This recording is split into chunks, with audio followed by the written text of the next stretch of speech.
Students आज हम बात करने जा रहे हैं एडजेक्टिव की। ये भी पार्ट्स ऑफ स्पीच का एक बहुत अहम पार्ट है।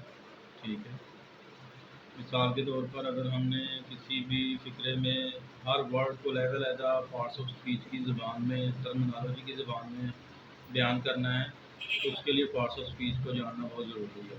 ठीक है, तो ये भी उसी पार्ट्स ऑफ स्पीच का एक बहुत अहम हिस्सा है। एडजेक्टिव से जब हम मुराद लेते हैं तो इसको हम यूज़ करते हैं किसी भी खूबी या खामी के हवाले से, यानी किसी भी नाउन प्रोनाउन की जो खूबी या खामी होती है उसको बयान करने वाला जो वर्ड है उसको एडजेक्टिव कहते हैं। यानी इसकी अगर हम उर्दू में करें, किसी भी नाउन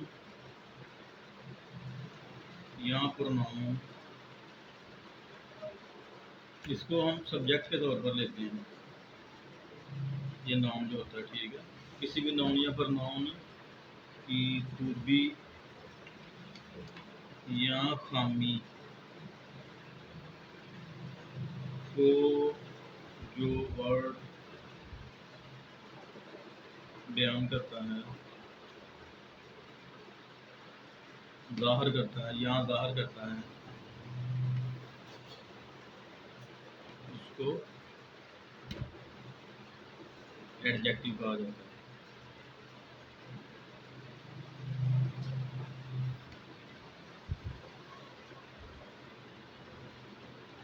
मिसाल के तौर पर,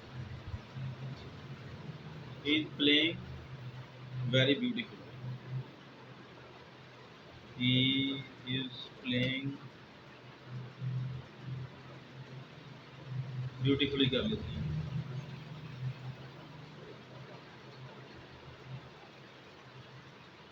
ब्यूटीफुल क्या है? Adjective. He is playing in a bad way. He is playing in a bad way. Bad क्या है इसमें? एडजेक्टिव है। ये क्या बयान कर रहा है? खामी। तो कोई भी ऐसा वर्ड जो किसी भी नाउन या प्रोनाउन की या किसी भी सब्जेक्ट की खूबी या खामी बयान करे उसको हम एडजेक्टिव कहते हैं।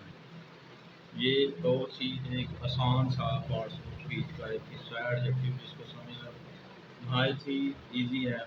किसी भी सेंटेंस के अंदर जो कोई भी खूबी या खामी रिलेट कर रही हो किसी भी नाउन या प्रोनाउन या सब्जेक्ट के हवाले से, उसको हम एडजेक्टिव कहते हैं।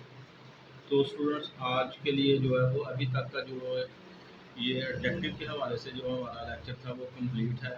मैं उम्मीद करता हूँ कि आप हमारे जो पिछले दिए गए जितने भी लेसन्स हैं उनको फॉलो कर रहे होंगे, और जो नेक्स्ट हमारा जो इसके बाद का जो लेसन है वो एडवर्ब के ऊपर है।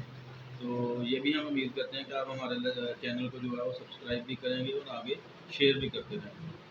आपको अल्लाह हाफ़िज़।